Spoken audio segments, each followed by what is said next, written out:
Hello दोस्तों, welcome back to our YouTube channel government career field. आज हम जो है बात करेंगे आपकी 10th पास करने के बाद जाके सरकारी नौकरी है उसके बारे में बात करेंगे। जैसा कि पहले आप लोगों ने जीडीएस का देख लिया, ठीक है। तो जीडीएस के बाद हम आज इसके बारे में देखेंगे कि ये जो एग्जामिनेशन है वो किस तरीके से होगी, ये जॉब है वो किस तरीके से लगेगी। तो सबसे पहले आइए हम बात करते हैं कि ये जो आपका जॉब है ये परमानेंट गवर्नमेंट जॉब है, यानी कि ये कोई प्राइवेट जॉब नहीं है।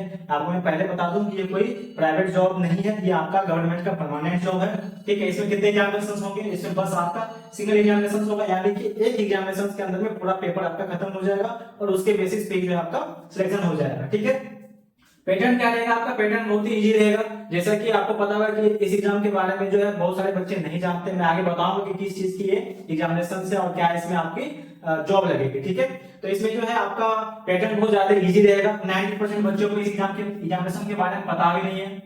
90% बच्चों को इस एग्जामिनेशन के बारे में क्या है पता भी नहीं है। इसमें रनिंग टेस्ट कोई भी नहीं होगा आपका। जैसे कि बहुत सारे बच्चों को ये लगता है कि इसमें आपका रनिंग टेस्ट होगा, जंपिंग होगा, इसमें ऐसा कुछ भी नहीं है। आपका रनिंग टेस्ट बिल्कुल भी नहीं होगा।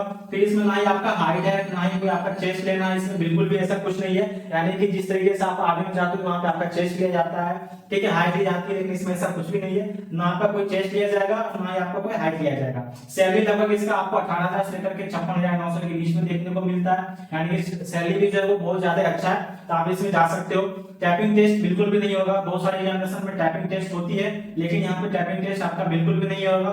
और यहाँ पे भीड़ बहुत कम रहेगा। भीड़ बहुत कम रहने का पीछे रीजन ये है कि यहाँ पे 90% बच्चों को ये पता ही नहीं है एग्जामिनेशन के बारे में, ठीक है। तो इस कारण से आप यहाँ पे भीड़ कम रहेगा, कंपटीशन जो है आपका कम रहेगा। बहुत सारे बच्चे इसमें क्या कर सकते हैं, जा सकते हैं।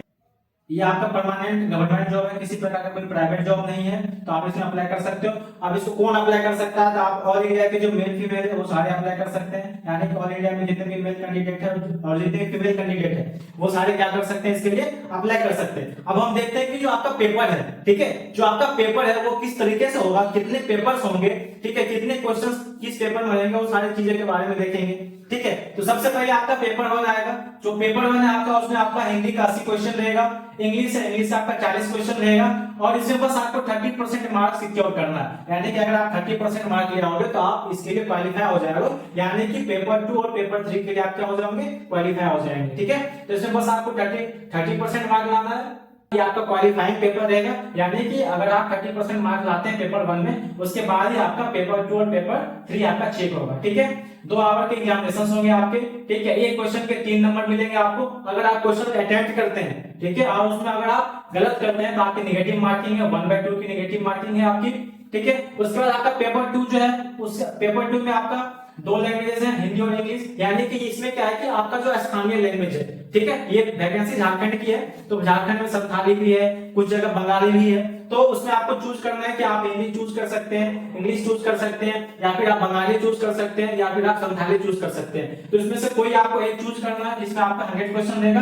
यानी अगर आप हिंदी चूज करते हो तो आप हिंदी के 100 क्वेश्चन रहेंगे आपके, या अगर आप इंग्लिश चूज करते हैं तो आपके इंग्लिश के ही 100 क्वेश्चन रहेंगे, या फिर अगर कोई दूसरा लैंग्वेज चूज करते हैं तो उसके भी कितने क्वेश्चन रहेंगे, 100 क्वेश्चन रहेंगे।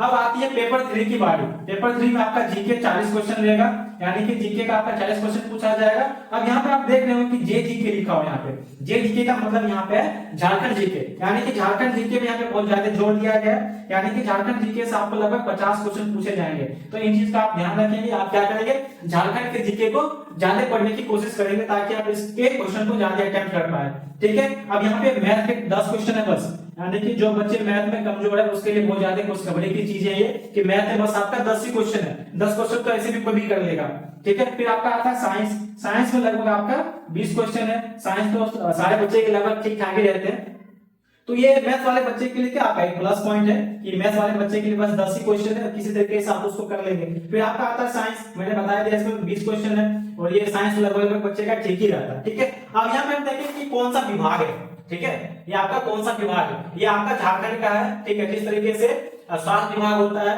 ठीक है, उसी तरीके से आपका ये वहां का विभाग है, आपका झारखंड का विभाग है, उसके द्वारा है। और पद इसमें आपका फील्ड वर्कर का रहेगा। कौन सा पद रहेगा आपका इसमें? फील्ड वर्कर का रहेगा, ठीक है। जो कि योग्यता इसमें आपकी 10वीं पास रहेगी, यानी कि अगर आप 10वीं पास है तो आप इस फॉर्म को अप्लाई कर सकते हैं, यानी कि आप 10वीं पास होने के बाद क्या इस चीज के लिए एलिजिबल है, यानी कि 10वीं पास करने के बाद क्या कर सकते हैं आप, गवर्नमेंट जॉब ले सकते हैं। ये आपका सिविल जॉब रहेगा। तो कोई आदमी अगर ऑफिस में काम करना चाहते हैं, जिसको ऑफिस में काम करना बहुत ज्यादा अच्छा लगता है, तो वो आदमी इस जॉब को ले सकते हैं, ठीक है। ये बहुत अच्छा है। फिर इसकी जो सैलरी है वो भी बहुत ज्यादा डिसेंट है, यानी कि सैलरी आपका लगा 18,000 से लेकर के 56,900 के बीच में, तो सैलरी भी बहुत ज्यादा अच्छा है। ठीक है, फिर आपका आता है एज का क्राइटेरिया कि कितने एज वाले बच्चे इस फॉर्म को भर सकते हैं और कौन नहीं भर सकते हैं। तो एज का लगभग आपका 18 से लेकर 40 के बीच में रहेगा, और जैसा कि आपको पता है कि आरक्षण मिलता है एज के ऊपर में, इसलिए भी आरक्षण आपको मिलेगा। ठीक है, फिर उसके बाद आता है कि इसका फी कितना है, तो अनरिजर्व ओबीसी और ईडब्ल्यूएस इसके लिए आपको 100 रुपया है, ज्यादा फी का चार्ज भी नहीं है। फिर आपका एससी एसटी और फीमेल के लिए कितना 50 रुपया है, यानी कि आप इस फॉर्म को जरूर से जरूर अप्लाई करें, क्योंकि ज्यादा फी भी नहीं है और जो जॉब भी बहुत ज्यादा डिसेंट है, यानी कि आपका ऑफिस का काम रहेगा इसमें। ठीक है, यानी कि ऑफिस वाले काम कर सकते हैं आप। फिर उसके बाद आपका आता है अप्लाई, यानी कि अप्लाई आपका ये 1 अगस्त से लेकर के चालू हुआ है और आपका 31/8 तक चलेगा। ठीक है, यानी कभी भी आपके पास टाइम है जाकर के फॉर्म को अप्लाई करिए। ठीक है, फिर आपका पोस्ट आपका 510 पोस्ट के ऊपर में आपका वैकेंसी है। ठीक है, फिर आपका आता है चयन प्रक्रिया, यानी कि आप किस तरीके से आपको चयन किया जाएगा। तो सिंपल सी लॉजिक है, अगर पेपर हो रहे थे आपका रिटर्न हो गया, फिर उसके बाद आपका अगर इस रिटर्न एग्जामिनेशन में अगर आप क्वालिफाई कर जाते हैं तो फिर आपका डॉक्यूमेंट वेरिफिकेशन होगा।